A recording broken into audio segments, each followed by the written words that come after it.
مولانا افضل حیدری صاحب کی خدمت میں حاضرین مجلس سے خطاب کے لیے رحمت کر حبیب خدا ختم الانبیاء بابا نے بلند صلوات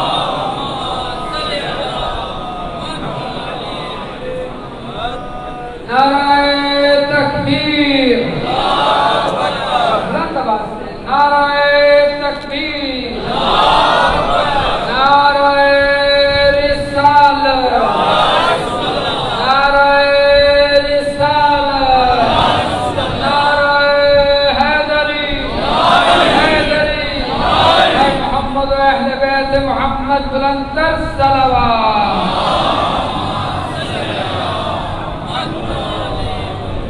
بھائی نے مجھے یہ اشتہار دیا کہ اس کا اعلان کرنا یہ شیر محرم کا ہے ابھی تو شیر محرم نہیں آئی بہرحال جیسے جیسے موقع ملے گا میں اعلان کر دوں گا یہ میرا وعدہ ہے بابا نے بلند صلوات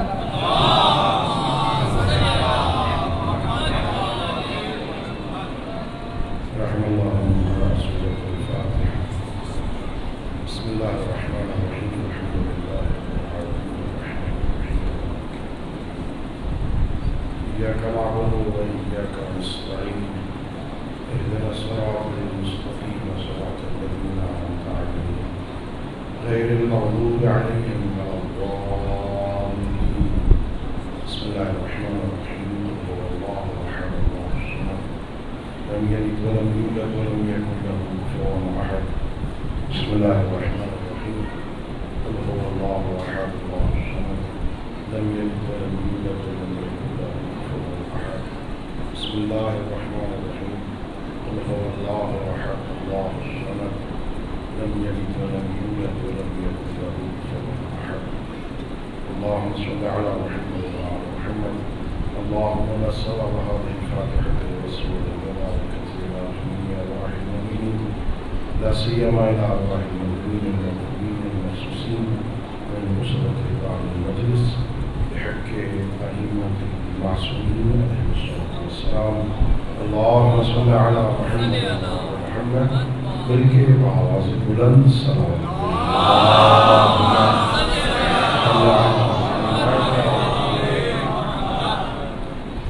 ما شاء الله لا حول ولا قوة إلا بالله العلي العظيم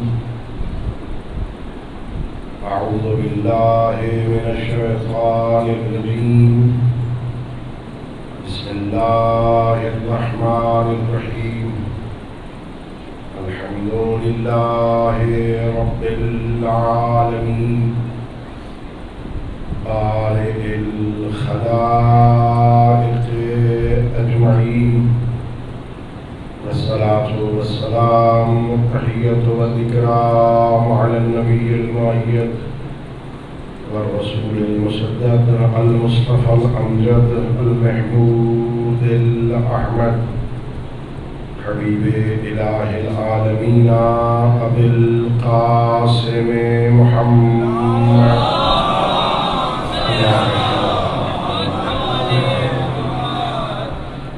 وعلى أهل بيته الطيبين الطاهرين المعصومين الغر الميامين الذين قال الله تعالى في شأنهم إنما يريد الله ليذهب عنكم الرجس أهل البيت ويطهركم تطهيرا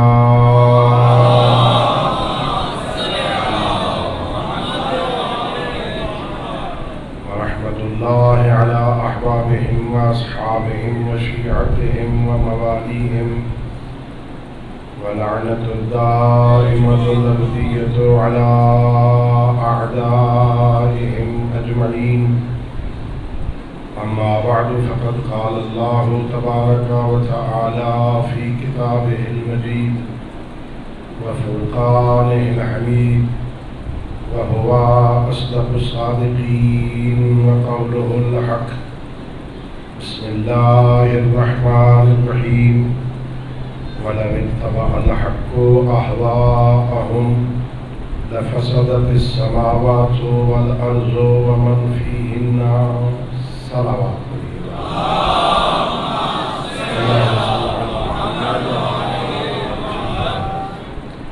اللہ رب العزت بحق محمد وآل محمد علیہ السلام ہم سب کی اس عبادت کو اپنی بارگاہ میں قبول فرمائے۔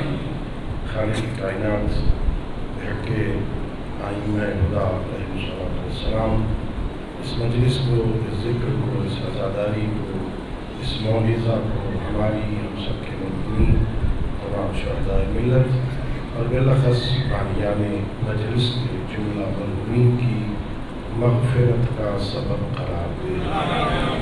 خالق کائنات پوری دنیا میں جہاں جہاں مظلوم کربلا کی صف ازا بچھی ہے، عزاداروں اور عزاداری کی حفاظت فرمائے اور ہم سب کو اپنے معصوم ہادیوں کی سیرت طیبہ کو سمجھنے اور اس پر عمل کرنے کی توفیق عطا فرمائے۔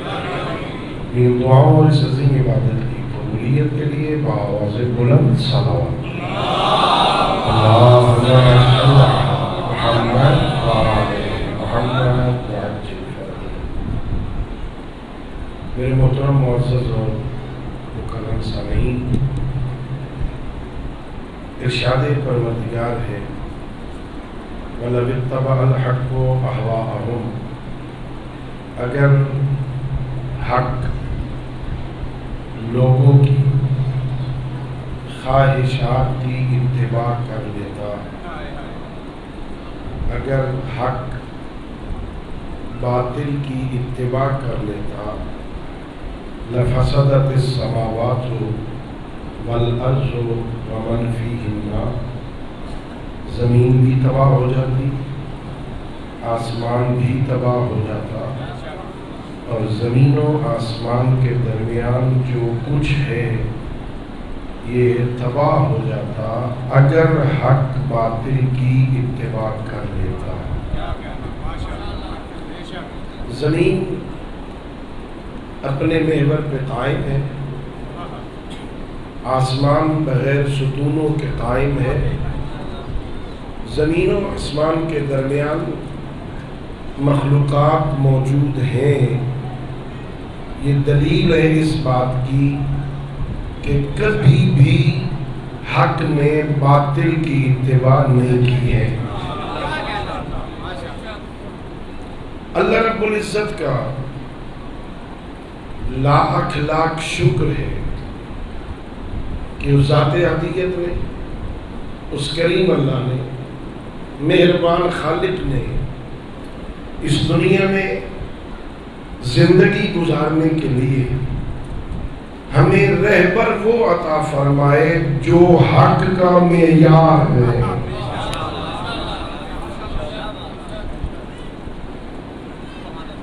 اچھا، ایک ہوتا ہے حق، ایک ہوتا ہے صدق، سچ اور حق۔ ہم سمجھتے ہیں سچ اور حق ایک ہی بات ہے، میں حق کہہ رہا ہوں، میں سچ کہہ رہا ہوں۔ سچ اور ہوتا ہے، حق اور ہوتا ہے۔ اگر بات واقعے کے مطابق ہو، ایک واقعہ پہلے ہو گیا، میں ایسی بات کروں جو اس واقعے کے مطابق ہو، اسے سچ کہتے ہیں۔ توجہ ہے دوستوں، مثلا آپ میں سے کوئی بندہ کسی کے ہاں یہ بات نقل کرے کہ امام بارگاہ یا مسجد قصر بطول میں یکم محرم کو، 2 محرم کو، 3 محرم کو مولانا محمد افضل حیدری آئے تھے، میں آیا تھا نا، آپ نے بات نقل کی جو واقعے کے مطابق ہے، اسے کہتے ہیں سچ۔ واقعہ پہلے ہو، بات اس کے مطابق کی جائے، اسے سچ کہتے ہیں، اور بات پہلے ہو جائے اور واقعہ اس کے مطابق ہو، اسے حق کہتے ہیں۔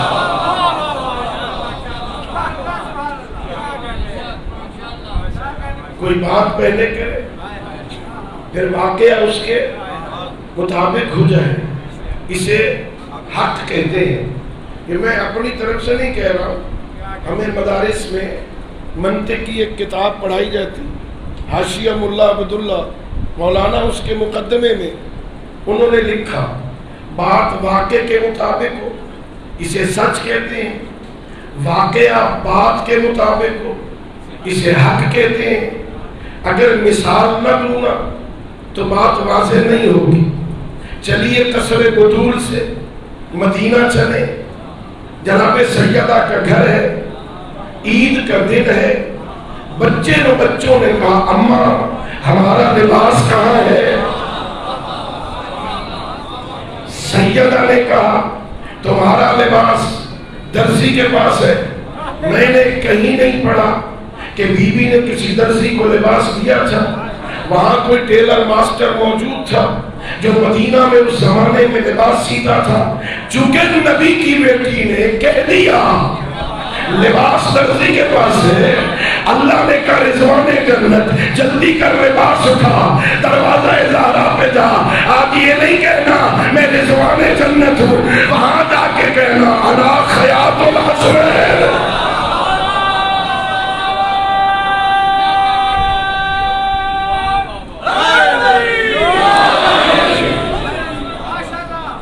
اسے حق کہتے ہیں۔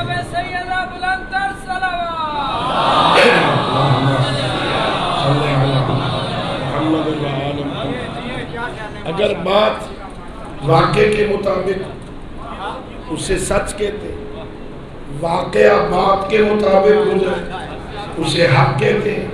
اگر یہ بات میں سمجھانے میں کامیاب ہو گیا، میں آپ تک یہ بات پہنچا سکا، سچ اور ہوتا ہے حق اور ہوتا ہے، واقعہ بات کے مطابق ہو جائے اسے حق کہتے ہیں۔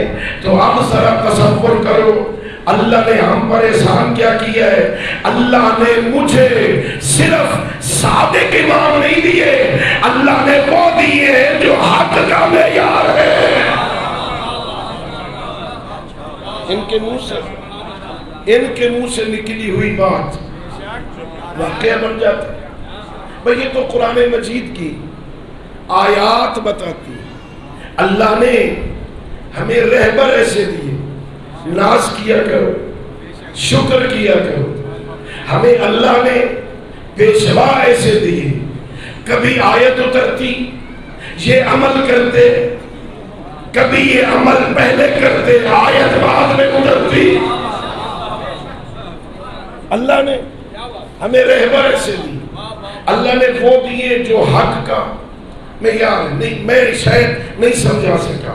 بھائی ہم سب کو جتنے بیٹھے ہم سب کو حکم ہے حق کے پیچھے چلو۔ پہلے اعرف الحق تعرف اہلہ، حق کو پہچانو، اہل حق کا پتہ چل جائے گا۔ شناخت کا طریقہ یہ ہے پہلے حق پہچانو پھر اہل حق کا پتہ چلے گا۔ ہم سب کو حکم ہے حق تلاش کرو، حق کے پیچھے چلو، حق تلاش کرو، حق کے پیچھے چلو، غلطی میں کہیں باطل کے پیچھے نہ چلے جانا۔ ہمیں حکم ہے حق کے پیچھے چلو، اور اللہ نے مجھے رہبر وہ دیے ہیں جو حق کے محتاج نہیں ہے، حق ان کے پیچھے چل رہا ہے۔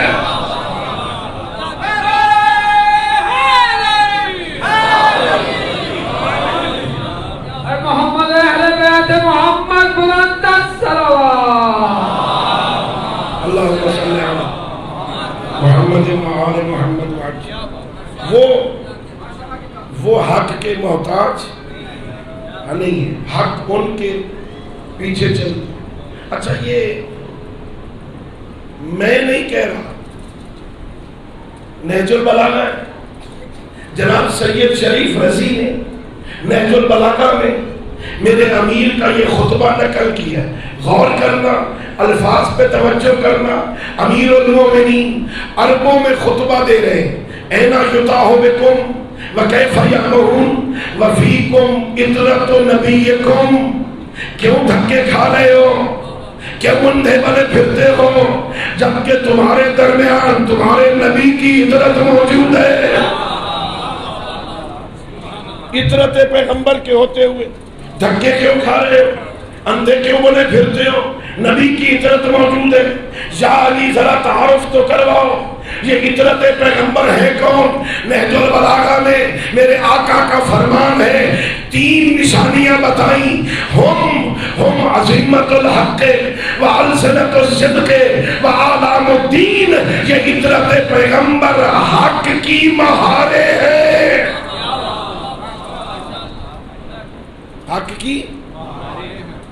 ظاہر ہے جو لاہور میں بچہ پیدا ہوا ہے، لاہور میں جوان ہوا ہے اور اب بوڑھا ہو گیا ہے، میرے یہ بات وہ جلدی نہیں سمجھے گا، لیکن یہ جتنے بیٹھے ہیں نا یہ سارے لاہور کی پیداوار نہیں ہے، دیہاتوں سے آئے ہوئے.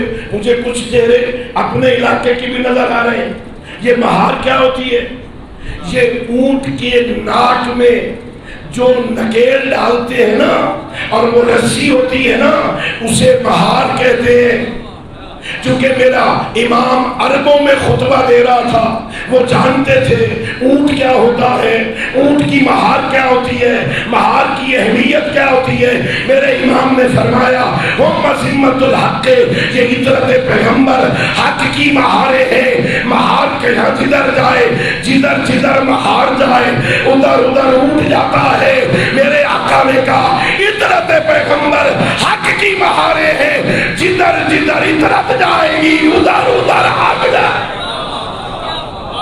ادھر ادھر نعرہ تکبیر، نعرہ رسالت، آپ کے مولا کا قبلہ کے مولا کا امام مہدی کے مولا کا ان کے جد نام کا نعرہ مل کے آسمان و فضا میں بلند کر کے کوئی آواز خموش میں مل کے موالیاں نے حیدر کلا کا عید غزیب لاتے ہیں.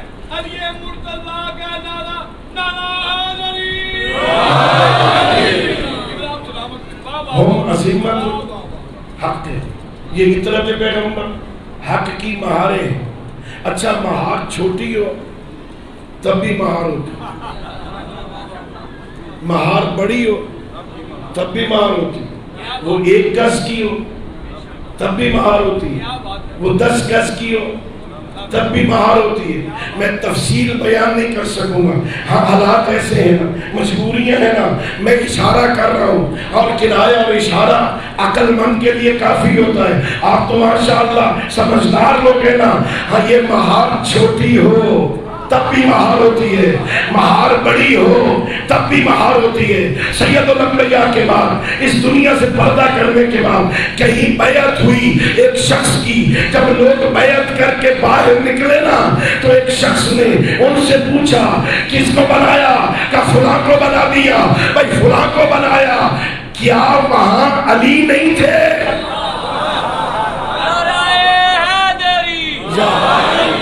جسے بنا کے نکلے ہو اس محفل میں علی نہیں تھے؟ کہ علی تھے لیکن وہ چھوٹے تھے اس لیے نہیں بنایا. مجھے سمجھ نہیں آتی اللہ کے بندو، اگر یہ کہنا تھا نا کہ علی چھوٹا ہے تو یہ بات بدر میں کہی ہوتی، احد میں کہی ہوتی، خیبر میں کہی ہوتی، خندق میں کہی ہوتی. جہاں میدان میں جانا تھا وہاں علی بڑا ہے، جب منبر میں بٹھانا ہے تو چھوٹا کیوں؟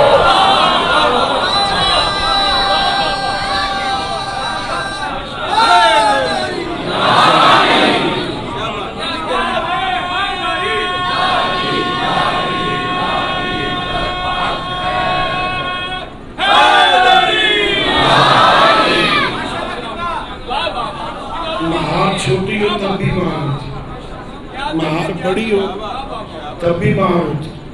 مہار میں یہ نہیں دیکھا جاتا یہ چھوٹی ہے یا بڑی ہے، مہار تو مہار ہوتی. اچھا چلو میں واقعہ عرض کر دوں. حضرت علی ابن جعفر، حضرت امام جعفر صادق علیہ السلام کے بیٹے،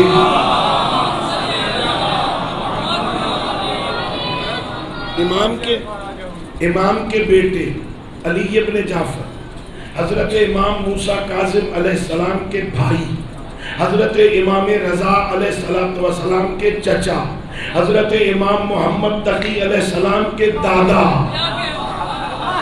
بیٹھے ہیں مسجد نبوی میں. 80 سال کی عمر ہے علی ابن جعفر کی، 80 سال کی عمر ہے، مسجد نبوی میں بیٹھے ہیں، لوگوں کو درس دین پڑھا رہے ہیں، لوگوں کو شریعت کے مسئلے بتا رہے ہیں۔ اتنے میں مسجد میں 10 سال کے حضرت امام محمد تقی وارد ہوئے۔ جیسے علی ابن جعفر نے امام کو آتے ہوئے دیکھا، اپنا درس چھوڑا، احترام میں کھڑے ہو گئے۔ جتنی دیر تک امام تقی علیہ السلام مسجد نبوی میں اپنے کام کے لیے رکے رہے، حضرت علی ابن جعفر امام کے احترام میں کھڑے رہے۔ جب امام تقی علیہ السلام چلے گئے، علی ابن جعفر زمین پہ بیٹھے۔ وہ جو شاگرد تھے نا، انہوں نے پوچھا، سمجھ نہیں آتی، آپ دادا، وہ پوتے، آپ 80 سال کے، وہ 10 سال کے، آپ ان کے احترام میں کیوں اٹھتے ہیں؟ کیا تمہیں سمجھ نہیں آئی؟ اگر اللہ نے 10 سال کے بچے میں امامت کی صلاحیت رکھ دی ہے تو میرے ایمان کا تقاضا ہے احترام کرو۔ مہار چھوٹی ہو تو بھی مہار ہوتی، مہار بڑی ہو تب بھی مہار ہوتی ہے۔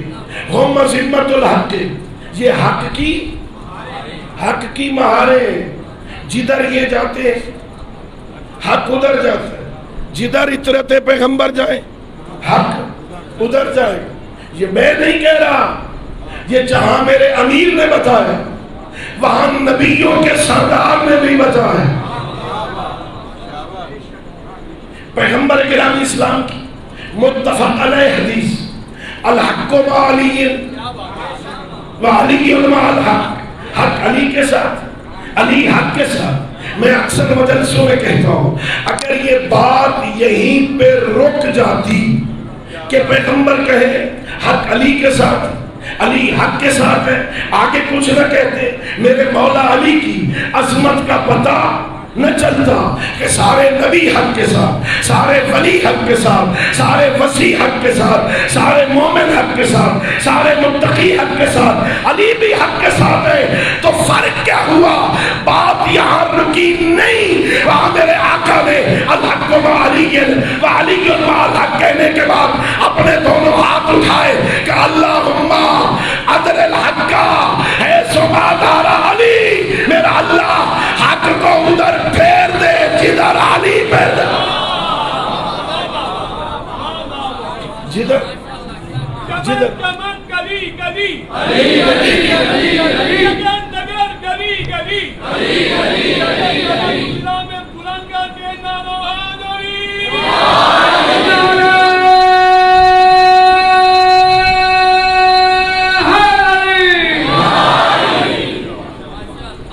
اللہ نے ہم پر کتنا احسان کیا، وہ ہستیاں عطا فرماتے، حق جن کے پیچھے چلتا ہے، حق انہیں تلاش کرتا ہے، یہ حق کو تلاش نہیں کرتا۔ یہ جہاں ہوں گے، یہ بہت بڑا جملہ تھا، یہ جہاں یہ ہوں گے حق وہاں ہوگا۔ اچھا، کچھ یہ ہم جب سکول میں پڑھتے تھے تو ایک کاپی سکول میں ہوتی تھی جو متضاد الفاظ لکھائے جاتے ہوتی تھی نا، دن کے مقابل میں رات، اندھیرے کے مقابل میں اجالا ہے، اسی طرح حق کے مقابل میں یہ حق اور باطل آپس میں متضاد ہے، ضد ہے، اور جو ضد ہوتی ہے نا، ضد یہ دونوں ایک جگہ پر ایک ہی وقت میں جمع نہیں ہوتی۔ ضد کی تعریف ہی یہ ہے کہ ایک جگہ پر دونوں جمع، دن ہوگا تو رات نہیں ہوگی، رات ہوگی تو دن نہیں ہوگا، گرم ہوگا تو سرد نہیں ہوگا، سرد ہوگا تو گرم نہیں ہوگا، ہاں رات ہے تو دن نہیں ہے، بھائی اندھیرا ہے تو اجالا نہیں ہے، اجالا ہے تو اندھیرا نہیں ہے۔ اسی طرح حق اور باطل آپس میں متضاد ہیں۔ یہ نظریہ ٹھیک نہیں ہے کہ دونوں طرف حق ہے، جہاں علی ہوگا وہاں حق ہوگا، اور اس کے مقابل میں کوئی بھی ہوگا وہ باطل ہوگا۔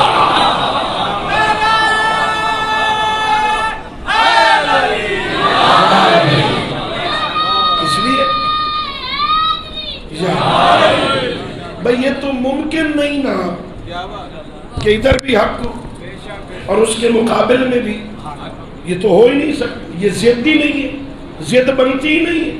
حق کے مقابل میں باطل ہو، ادھر حق ہے تو ادھر یہ نہیں ہو سکتا، وہ بھی ٹھیک یہ بھی ٹھیک، یہ ٹھیک ہے، یہ ٹھیک کی نہیں ہے۔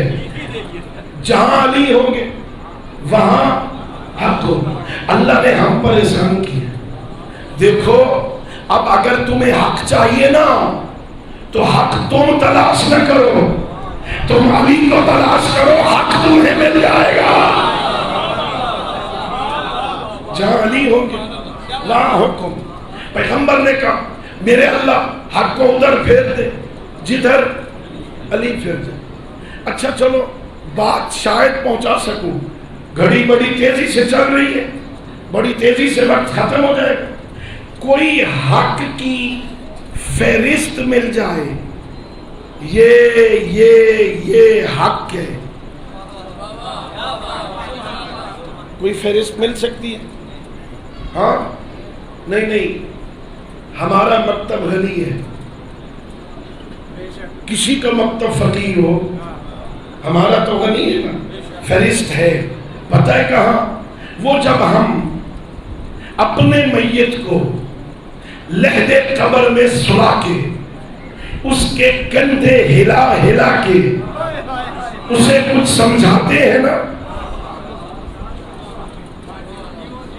سروری صاحب میں کچھ کہہ رہا ہوں، کچھ کہتے ہیں اپنے میت، اسمع افہم، اسمع افہم، اسمع افہم یا فلان ابن فلان، اے فلان کے فلان بیٹے سن اور سمجھ، سن اور سمجھ، کندھے ہلاتے سن اور سمجھ، یہ تو مر گیا ہے، یہ کیا سنے گا؟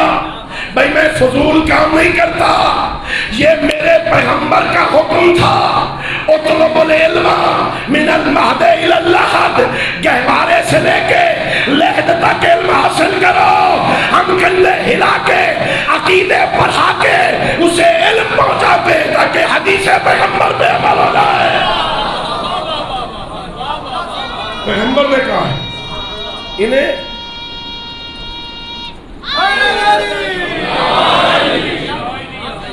اسماعیل۔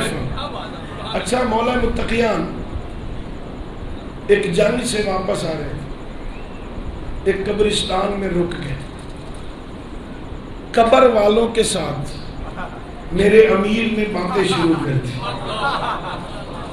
یا اہل الدیار الموحشہ والمحال المغفرہ، یا اہل التربت و یا اہل الغربت، اے تاریک محلات میں رہنے والوں، اے مٹی پہ بسیرا کرنے والوں، اے تنہائی کی زندگی گزارنے والوں، اے تاریکیوں میں زندگی بسر کرنے والوں، قبر والوں کو خطاب کیا۔ ایک صحابی نے پوچھا مولا یہ بھی سنتے ہیں؟ میرے آقا نے فرمایا تم سے بہتر سنتے ہیں، اللہ تم سے بہتر سنتے ہیں۔ تو یہ قبر والے سنتے ہیں، اچھا ہمیں اس سے کوئی غرض نہیں، ہر ایک کو اپنا عقیدہ نصیب ہو، تو یہ دعا پتہ نہیں پہنچتی ہے کہ نہیں، لیکن ایک بات سب میں مشترک ہے کہ جب قبرستان میں جاؤ تو کیا کہو؟ السلام علیکم یا اہل القبور، السلام علیکم تم پر سلام ہو اے قبروں والو، تم پر سلام ہو اے قبروں والو۔ اگر یہ سنتے نہیں تو سلام کیسا؟ میں دیوار کو سلام کروں، کبھی کیا کسی نے دیوار کو سلام؟ راستے میں کھڑے کھمبے کو کوئی سلام کرے، اس لیے کہ کھمبا سنتا ہی نہیں، دیوار سنتی ہی نہیں ہے۔ یہ کہنا ہے قبر والو تم پر میرا سلام ہو، اس کا معنی یہ ہے کسی طریقے سے بات تو وہاں پہنچتی ہے، تبھی سلام کر رہے، تبھی سلام کر رہے۔ اچھا کندھے ہلا کے ہم اسے کیا پڑھاتے ہیں؟ دین سکھاتے ہیں. یہ ہے مجلس کا ایک فائدہ. دین پہنچے گا نا. کیا کہتے ہیں ہم؟ اسما افہم یا فلان ابن فلان اذا اتاکن ملکان مقربان رسولین من عند اللہ تبارک و تعالی ہاں فسألک عن ربک وعن نبیک وعن امامک وعن دینک وعن کتابک وعن قبلتک. اے فلان ابن فلان کے بیٹے، جب تیرے پاس اللہ کی طرف سے بھیجے ہوئے دو مبارک فرشتے آئے نا اور تجھ سے پوچھے تیرا رب کون، تیرا نبی کون، تیرا امام کون، تیری کتاب کیا، تیرا قبلہ کیا، تیرا قبلہ کیا، تیری کتاب کیا، تیرا دین کیا ہے، فلا تحزن، گھبرانا نہیں ہے، پریشان نہیں ہونا. فقل فی جواب اللہ جل جلالہ نبی، گھبرانا نہیں. فرشتوں کو کہنا اللہ میرا رب ہے، محمد میرا نبی ہے، علی سے لے کے مہدی تک میرے امام ہے. پڑھا رہے نا بھائی. دیکھو غور کرنا، یہ مکتب اہل بیت علیہ السلام میں مضبوط ترین عقیدے کا بیان ہے. یہ مضبوط ترین عقیدے کا بیان. اللہ آپ کو زیارات پہ لے جائے. جو زیارات پہ جاتے ہیں نا ایران، تہران میں ایک بہت بڑی مزار ہے حضرت شاہ عبد العظیم حسنی کی، ہے نا. اچھا وہ اتنی عظیم ہستی ہے، شاہ عبد العظیم کی زیارت کا ثواب امام حسین کی زیارت جتنا ہے. بہت عظیم ہستی. جس نے شاہ عبد العظیم کی زیارت کی اسے امام حسین کی زیارت جتنا ثواب ملتا ہے. وہ ایک دن آیا امام معصوم کی خدمت.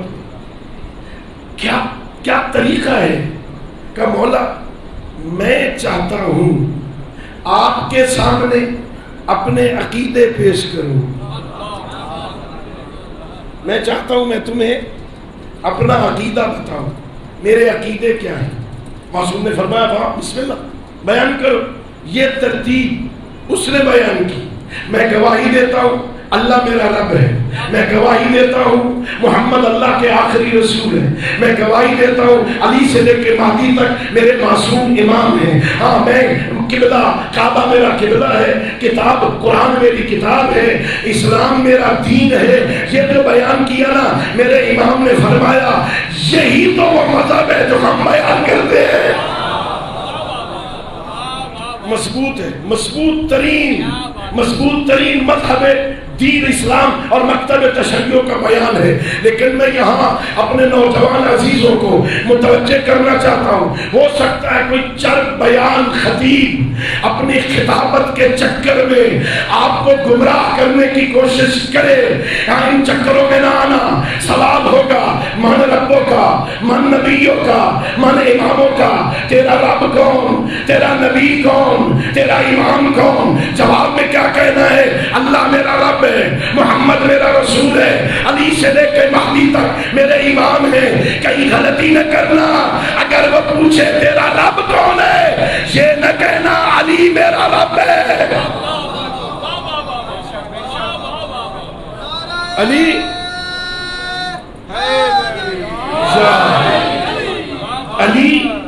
رب نہیں. غلطی سے بھی کہنا، غلطی سے بھی اپنے ذہن میں نہ لانا. سمجھا رہا ہوں میں وجہ کیا ہے. اگر کسی نے کہہ دیا من ربوں کا کے جواب میں تیرا رب کون ہے، اس نے کہہ دیا علی میرا رب ہے. نبی کون ہے؟ محمد صلی اللہ علیہ وآلہ وسلم یہ میرے نبی ہیں. تو تیسرا سوال آئے گا نا کہ تیرا امام کون ہے؟ علی کو تو رب کہہ چکا ہے، اب امام کے جواب میں کسے لائے گا؟ یہ ترتیب سامنے رکھنا. اللہ میرا رب ہے، محمد میرا رسول ہے. صلوات پڑھ لیجئے بابا سے.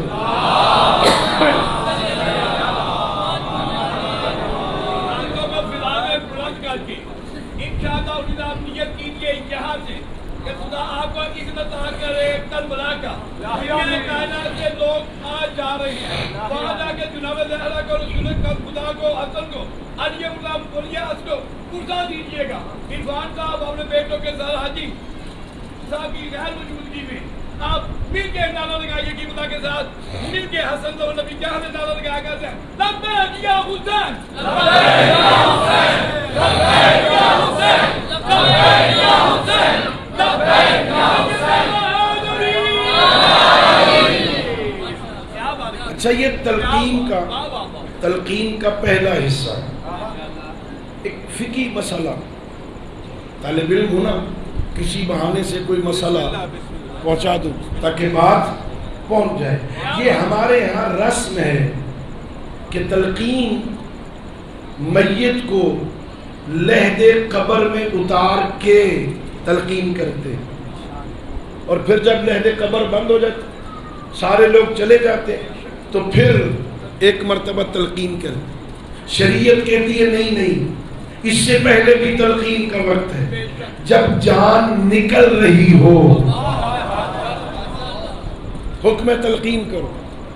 جب جان نکل رہی ہو ایک حکم یہ بھی ہے اسے اٹھا کے اس کے گھر میں اس حجرے میں لے جاؤ اس مصلے پہ لے جاؤ جہاں یہ نماز پڑھتا تھا. ظاہر ہے وہ تبھی اٹھا کے لے جائیں گے نا کہ اس گھر میں کوئی مصلی کوئی نماز پڑھنے کا پروگرام ہوتا ہوگا کوئی کمرہ نماز کے لیے مخصوص کیا ہوا ہوگا. اور اگر خدا نہ خواستہ یہ رسمی کوئی نہیں تو کہاں اٹھا کے لے جائیں. حکم یہ ہے اسے مصلی پر منتقل کرو اسے اس وقت تلقین کرو. جب روح نکل جائے نا پھر اسے تلقین کرو. پھر جب غسل دے لو نا پھر اسے تلقین کرو. پھر لحد قبر میں تلقین کرو. جب تعویذ قبر بند ہو جائے نا پھر اسے تلقین کرو. اور یاد رکھنا یہ بہت سارے میت کے کام وہ ہے جو اسے کرنے چاہیے جو وراثت لیتا ہے. میت کو غسل دینا ہوتا ہے. میت کو غسل دیتے ہیں نا. کس کا کام ہے غسل دینا کا؟ بیٹے کا. جو وراثت کا زیادہ حقدار ہے نا وہ غسل دے وہ کفن پہنائے وہ جنازہ پڑھے وہ قبر میں اترے. یہ آپ دیکھتے ہیں نا علماء کرام جب جنازہ پڑھانے کے لیے آگے کھڑے ہوتے ہیں تو وہ شروع کرنے سے پہلے وارث کو تلاش کرتے. وہ وارث کہاں ہے بھائی؟ اجازت ہے جنازہ پڑھو. یہ اجازت اسی لیے مانگ رہے ہوتے ہیں کہ یہ فرض اس پر ہے حق اس کا ہے کہ وہ پڑھے. اب چونکہ وہ نہیں پڑھ رہا یا آتا ہی نہیں ہے اور جنازہ پڑھنے کا ثواب ہے. جنازے میں صرف کھڑا ہونا یہ الگ بات ہے اور یہ کوئی بڑی مصیبت نہیں ہے جنازہ کہ جو صرف مولوی صاحب کا کام ہے یاد کرے. یہ بہت ساری ڈیوٹیاں ایسی ہیں جو خواہ مخواہ آپ لوگوں نے ہمارے ذمہ لگائی. ہم کتابیں خریدیں ہم انہیں پڑھیں ہم انہیں یاد کریں اس میں سے کچھ باتیں آپ کے سامنے بیان کریں. آپ کی مرضی ہو تو سنیں مرضی کی اپنے مطلب کی بات نہ ہو تو پھر توجہ ہی نہ کریں. آپ کا کام بھی ہے پڑھیں آپ کا کام بھی ہے سیکھیں آپ کا کام بھی ہے یاد کریں. یہ جنازہ پڑھنا کوئی مشکل نہیں ہے. کتنی تکبیریں ہیں جنازے میں؟ کہیں سے 4 کی آواز بھی آ رہی. 5 تکبیریں کوئی مشکل نہیں. اللہ اکبر کہنا کوئی مشکل؟ نماز پڑھتے ہو یا نہیں؟ انشاءاللہ پڑھتے ہو. چلو میں حسن ظن کرتا ہوں انشاءاللہ نماز پڑھتے ہو. میں نے پہلی مجلس میں بھی کہا تھا آج پھر دعا کر رہا ہوں جو پڑھتے ہیں اللہ ان کی قبول کرے. جو نہیں پڑھتے ہیں اللہ انہیں امام حسین کے صدقے میں نماز پڑھنے کی توفیق عطا فرمائے. نماز کی ہر نماز کی دوسری رکعت میں ہم دونوں سجدوں کے بعد تشہد پڑھتے ہیں نا. جو بھی نمازی ہے نا اسے تشہد یاد ہے. پہلی مرتبہ کہ اللہ اکبر کوئی تشہد پڑھے اشہد ان لا الہ الا اللہ وحدہ لا شریک لہ واشہد ان محمدا عبدہ، یہ کوئی مشکل ہے؟ پھر کہے اللہ اکبر، درود پڑھے، مل کے پڑھیے باوا سے بولن اللہم صلی علی محمد و آل محمد۔ یہ کس کو درود نہیں آتا؟ آگے درود، پھر کہے اللہ اکبر، اب کہے اللہم اغفر للمؤمنین والمؤمنات۔ یہ کس کو نہیں آتی ہے؟ اللہم اغفر للمؤمنین والمؤمنات، اتنا پڑھ لے واجب ادا ہو جائے گا، کافی ہے۔ یہ کس کو نہیں آتا؟ اللہم اغفر للمؤمنین والمؤمنات، اللہ اکبر۔ اب آگئی آخری دعا، یہ بھی کوئی مشکل نہیں ہے، صرف کہہ دے اللہم اغفر لہذا المیت، اللہم اغفر لہذا المیت، میرا اللہ اس میت کو بخش دے۔ اللہ اکبر۔ جب یہ 5 تکبیریں اور چھوٹی چھوٹی 4 دعائیں مومن کسی میت پہ پڑھتے ہیں نا، تو اللہ اس میت سے کہتا ہے سن، جس نے تجھے مومن سمجھ کر تجھ پہ جنازہ پڑھا ہے، میں نے سب کے گناہ معاف کر لیے۔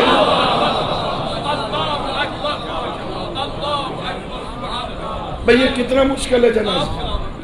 آسان ہو گیا جنازہ، کوئی مشکل ہے؟ اگر 40 مومن مل کر کسی میت پہ جنازہ، نماز جنازہ پڑھ دیں، روایتیں ہیں، اور جب یہ بندے اس کی بخشش کی دعا کرتے ہیں، روایتیں ہیں، اللہ فرماتا ہے میرے بندو جانتا تو میں تم سے بہتر ہوں، یہ کیسا ہے، میں تم سے بہتر جانتا ہوں۔ اب تم 40 جو مل کے کہہ رہے ہو میرے اللہ اسے معاف کر دے، میں تمہاری دعا سن کے اسے معاف کر دوں۔ سنو، نماز جنازہ کا دوہرا فائدہ، یہ بھی بخشا گیا جس کی نماز جنازہ تھی، وہ بھی بخشے گئے جنہوں نے مومن سمجھ کے جنازہ پڑھا تھا۔ اگر میں سمجھا سکا، جو کسی مومن پر مومن سمجھ کر جنازہ پڑھے اللہ اس کے گناہ معاف کر دیتا ہے۔ بھئی اللہ نے مجھے امام رہبر وہ عطا فرمائے جو حق کا معیار ہے۔ غور کرنا، میری اس بات پہ توجہ کرنا، جو مومن کو مومن سمجھ کر اس کی نماز جنازہ پڑھے اللہ اس کے گناہ معاف کر دیتا ہے۔ اب سوچو وہ رسول کی بیٹی نے کس لیے منع کیا تھا، یا علی فلاں فلاں کو میرے جنازے میں نہ آنے دینا۔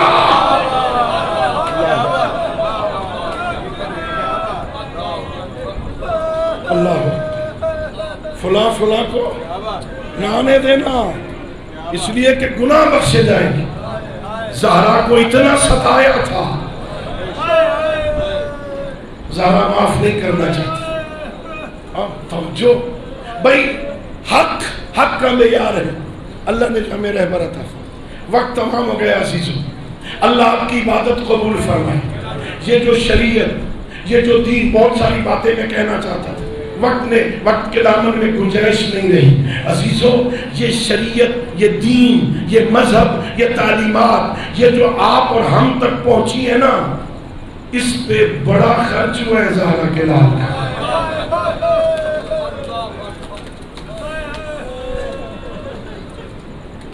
ہمیں ملی ہے مفت میں، مفت میں ملی ہوئی شے کی قدر نہیں ہوتی۔ اس دین کی قدر پوچھنی ہو نا تو یا شام غریبہ کی اجڑی زینب سے پوچھ، یا 24 سال کے ضعیف سجاد سے پوچھ۔ بڑا خرچ ہوا زہرا کے لال کا۔ کل میں نے عرض کیا 2 منٹ 3 منٹ مجھے دے دو، اللہ آپ کے آنسو قبول فرمائے۔ 2 محرم کو حسین ابن علی کربلا پہنچے تھے، 1000 کے لشکر نے ان 72 یا 70 نفوس کو گھیرا ہوا تھا۔ خیمے لگ گئے، لشکر آنا شروع ہو گئے، کبھی کوفہ سے 1000 بندوں کا لشکر، کہیں سے 2000 کا لشکر، کہیں سے 3000 کا لشکر۔ روایتیں یہ ہیں 30,000 حسین کے قاتل جمع ہو گئے. اللہ اکبر. میری آقا زادی نے اپنے بھائی حسین ابن علی سے پوچھا بھائی یہ سارے کون جمع ہوئے؟ کہ زینب تیرے بھائی کے قاتل اکٹھے ہوئے. شریکت الحسین نے مشورہ دیا بھائی یہ جو سارے تیرے قاتل اکٹھے ہوئے ہیں کوئی تیرا بھی ہے تو خط لکھ کے منگوا لے. اللہ اکبر. میرے آقا نے خط لکھا. 2 روایتیں. ایک روایت میں بسم اللہ الرحمن الرحیم من حسین ابن علی اور ایک روایت میں من حسین ابن فاطمہ الى الرجل الفقیر حبیب ابن مظاہر الاسدی. حسین ابن فاطمہ کا خط ہے. یہ حسین ابن فاطمہ لکھتے ہیں علماء عرب کا دستور یہ تھا جب کوئی بندہ غریب ہو جاتا وہ اپنے ساتھ اپنی ماں کا نام لکھتا. حسین ابن علی نے حسین ابن فاطمہ لکھا تاکہ خط کھولتے ہی حبیب کو پتہ چل جائے. لکھا حبیب لقد نزلنا فی کربلا. حبیب ہم کربلا آ گئے ہیں. ان اردت نصرتی اگر تو میری مدد کرنا چاہتا ہے نا جلدی کربلا آ جا. خط یہاں ختم نہیں ہوا. ایک لائن نیچے لکھی حبیب میں اکیلا نہیں آیا میرے ساتھ زینب میرے ساتھ علی کی بیٹیاں بھی آئی ہوئی. قاصد کو خط دیا کوفہ لے جاؤ حالات اچھے نہیں ہیں خط دے کے واپس آ جانا. عزاداروں قاصد آیا. دوپہر کا وقت تھا. حبیب اپنے گھر میں بیٹھے دوپہر کا کھانا کھا رہے تھے. دروازے پہ دخل باب ہوا. اب کون ہے منن تال الباب کون ہے دروازے پر؟ بتایا انا برید الحسین میں حسین کا قاصد ہوں. حبیب بڑی تیزی سے دروازے پہ آئے. دروازہ کھولا. اس نے خط آگے کیا. سلام کے بعد خط دیا. اس نے خط لیا چوما آنکھوں پہ لگایا. پھر خط کو کھولا. لکھا ہوا تھا میں کربلا آ گیا ہوں مجھے فوج اشقیاء نے گھیر لیا ہے میں اکیلا نہیں آیا میرے ساتھ زینب آئی ہے. حبیب آنا چاہو عصر عاشور سے پہلے آ جانا یہ سننا تھا. حبیب نے رونا شروع کیا. بیوی نے پوچھا حبیب روتے کیوں ہو کس کا خط ہے؟ کہ حسین غریب ہو گیا ہے. مولا حسین کا خط ہے. کربلا آ گئے ہیں مدد کے لیے پکار رہے ہیں. بیوی نے پوچھا پھر تیرا کیا خیال ہے اپنی زوجہ کا امتحان لینے کے لیے؟ کہتا ہے سوچوں گا حالات بڑے خراب ہیں. حکومت گھر برباد کر دے گی حکومت فصلیں تباہ کر دے گی. سنو گے عزادارو مقتل والوں نے لکھا جب حبیب کا یہ جواب حبیب کی زوجہ نے سنا نا اپنی چادر اتاری حبیب کے سر پہ ڈالی اور کربلا کی طرف رخ کر کے کہا مولا اجازت ہو تو میں آؤں تیری مدد کے لیے. حبیب نے کہا مولا تو اتنا غریب ہو گیا ہے عرب کی عورتیں بھی تیری مدد کرنا چاہتی ہے. کیا تو گھبرا نہیں مومنہ میں جاؤں گا حسین کی مدد کے لیے میں تیرا امتحان دے رہا تھا. ہاں حبیب اپنے گھر سے نکلے.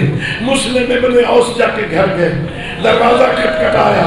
مسلم کہاں ہے؟ کہ بازار مہندی خریدنے گئے ہیں اپنی داڑھی کو رنگین کرنا چاہتے ہیں.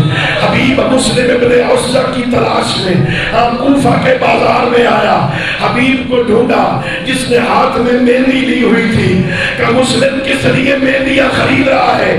کہ داڑھی رنگین کرنا چاہتا ہوں. کہ اسے چھوڑ ایسے رنگ سے تیری داڑھی رنگین ہوگی کربلا میں جس کے بعد اس کا رنگ پھیکا نہیں پڑے گا. خط نکالا. حسین کربلا آ گئے ہیں مدد کے لیے پکار رہے ہیں. پیغام دیا. حبیب گھر آ گیا. اپنے غلام کو گھوڑا دیا. شہر سے باہر لے جا میں کہیں سے چھپ چھپا کے آتا ہوں. عزاداروں تھوڑی دیر ہو گئی حبیب کو. حالت کیا ہے؟ گھوڑے کی کی آنکھوں سے آنسو بہ رہے ہیں. وہ جو غلام ہے نا وہ گھوڑے کے کان میں کہہ رہا ہے تو گھبرا نہیں, اگر حبیب نہ آیا میں تجھ پہ سوار ہو کر غریب کربلا کی مدد کے لیے جاؤں گا. یہ حبیب نے سن لیا کہ مولا غلام بھی ترس کرتے ہیں. اجرکم اللہ, اجرکم اللہ.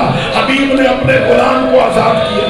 جا میں تجھے راہ خدا میں آزاد کرتا ہوں, چلا جا میں کربلا جاتا ہوں. حبیب کے غلام نے کہا حبیب یہ کون سا انصاف ہے, جب اپنی خدمت لینی تھی مجھے ساتھ رکھا, جب حسین کو ضرورت ہے مجھے آزاد کر رہا ہے مجھے ساتھ لے جا. تو حسین پہ قربان ہو جانا, میں اکبر پہ قربان ہو جانا. دونوں گھوڑوں پہ سوار ہوئے, گھوڑے کو دوڑانا شروع کیا. کوفہ سے کربلا کی وادی میں آئے, اور بھائی جس کا کوئی نہ ہو اور کوئی مدد کے لیے آ جائے. میرے مولا نے آتے ہوئے دیکھا کہ عباس اٹھو, اکبر اٹھو, جوانان بنی ہاشم اٹھو, اور میرے بچپن کا دوست آ گیا, اٹھو استقبال کرو. نعرہ تکبیر بلند ہوا. جناب زینب نے جناب فضا کو بھیجا, باہر پتہ کرو کون آ گیا. کہ جناب حسین کے بچپن کا دوست حبیب آ گیا. جناب زینب نے کہا جا حبیب سے کہ تجھے علی کی بیٹیاں سلام گے.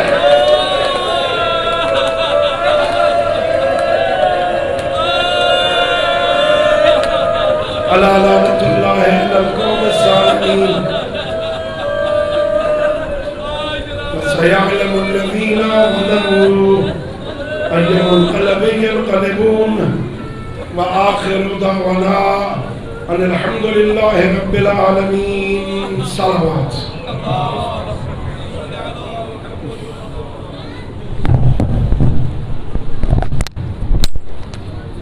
زیارت السلام علیکم یا نبی اللہ, السلام علیکم یا رسول اللہ, السلام علیکم یا حبیب اللہ, السلام علیکم یا حجت اللہ, السلام علیکم ورحمۃ اللہ وبرکاتہ, السلام علیکم یا ابا عبداللہ, السلام علیکم یا ابن رسول اللہ, السلام علیکم امیر المؤمنین و سید المرسلین, السلام علیکم فاطمۃ الزہراء سیدۃ النساء العالمین, السلام علیکم یا مولا وعلی انصارک المستشفقین جميعا رحمۃ اللہ وبرکاتہ, السلام علیکم غریب الغرباء, السلام علیکم